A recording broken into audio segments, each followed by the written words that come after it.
Assalamualaikum warahmatullahi wabarakatuh. Perkenalkan, nama saya Ewi Herlina. Saya dari SMP Negeri 13 Solok Selatan, peserta BCKS Angkatan keempat tahun 2025 dari Kabupaten Solok Selatan. Baiklah, saya akan memaparkan 9 langkah pengambilan keputusan. Di sini saya mengambil kasus 4. Pada kasus 4 ini, nilai-nilai yang bertentangan yaitu adalah apa saja nilai-nilai saling bertentangan dalam kasus 4 ini. Di sini terdapat pertentangan nilai yaitu nilai kebenaran dan nilai kesetiaan. Nilai kebenaran seharusnya dompet itu dikembalikan ke Nina karena itu memang hak Nina gitu kan. Nilai kebenaran seharusnya dompet itu dikembalikan ke Nina karena itu memang hak dan milik Nina. Selanjutnya adalah nilai kesetiaan. Karena Tari bersahabat dengan Rara dan Tari merasa mendukung Rara dengan perbuatannya. Nah, pertentangan dari kedua nilai ini menjadikan kasus ini sebagai dilema moral. Dan Tari merasa pertentangan dari kedua nilai ini menjadikan kasus ini sebagai dilema moral bagi diri Tari. Di satu sisi ingin memegang teguh kejujuran dan di sisi lain menjaga kesetiaan dengan sahabatnya Nina. Kemudian langkah yang kedua adalah siapa saja yang terlibat dalam situasi pada kasus 4 ini. Yang terlibat adalah Tari, Nina, Bu Sri, dan Rara. Dan selanjutnya langkah yang ketiga adalah fakta apa saja yang relevan dengan situasi pada kasus 4 ini. Fakta-fakta yang ada jelas di sini Nina adalah orang yang kehilangan dompet.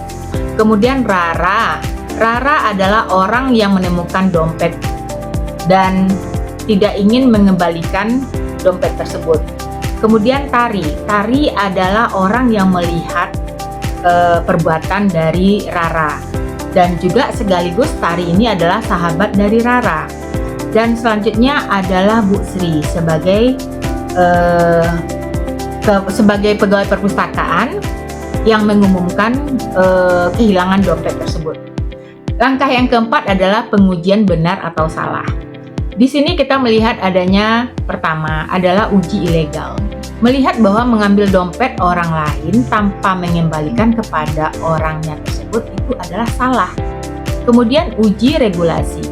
Menyatakan aturan sekolah menuntut kejujuran dan menegaskan bahwa jika ada yang menemukan dompet atau harta ataupun barang yang hilang itu harus dikembalikan kepada pemiliknya atau dilaporkan kepada pihak sekolah. Kemudian uji intuisi. Dompet itu harus dikembalikan ke Nina. Selanjutnya uji publikasi. Jika kejadian ini diketahui publik, maka nama Rara pasti akan jelek, pasti akan buruk di mata umum. Sekolah pun juga tercoreng dan tidak menegakkan kejujuran dan aturan yang berlaku. Kemudian uji panutan atau idola, di mana di sini meyakini bahwa kejujuran adalah bentuk keteladanan yang baik. Langkah yang kelima, pengujian paradigma benar lawan benar, yang mana yang kita lihat adalah kebenaran melawan kesetiaan. Di sini kebenaran yang nyata adalah seharusnya mengembalikan dompet merupakan nilai kebenaran. Sedangkan kesetiaan menjaga hubungan baik dengan sahabat. Kemudian kesetiaan. Kebenaran melawan kesetiaan. Mengembalikan dompet merupakan nilai kebenaran versus menjaga hubungan baik dengan sahabat juga nilai kesetiaan.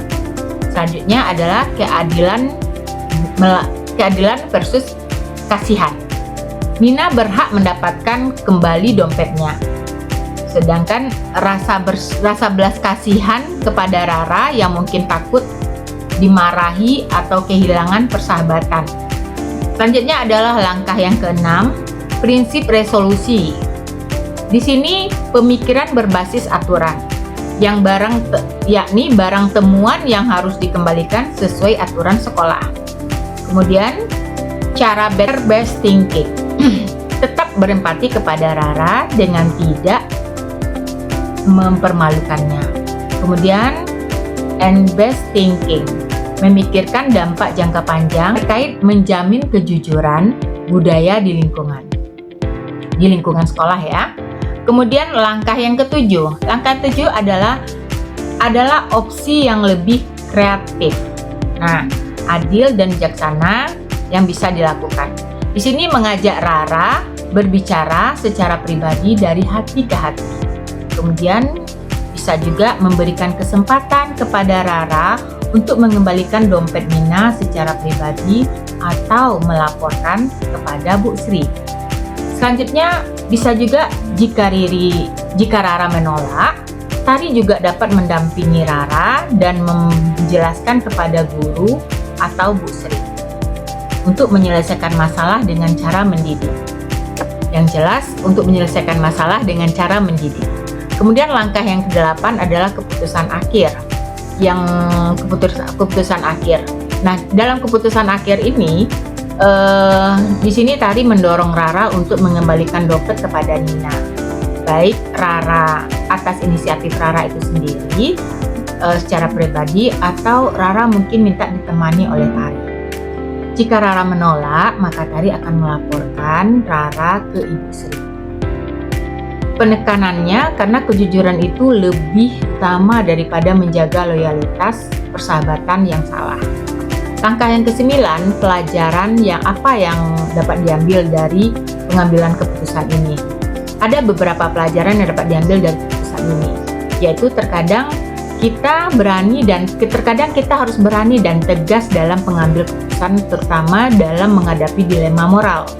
Selanjutnya, bisa mengutamakan nilai keadilan dan kebenaran dalam mengambil keputusan. Dan mungkin yang terakhir ya, ambillah keputusan dengan berpedoman kepada 9 langkah pengujian dalam pengambilan keputusan. Itu saja dari saya. Terima kasih. Assalamualaikum warahmatullahi wabarakatuh.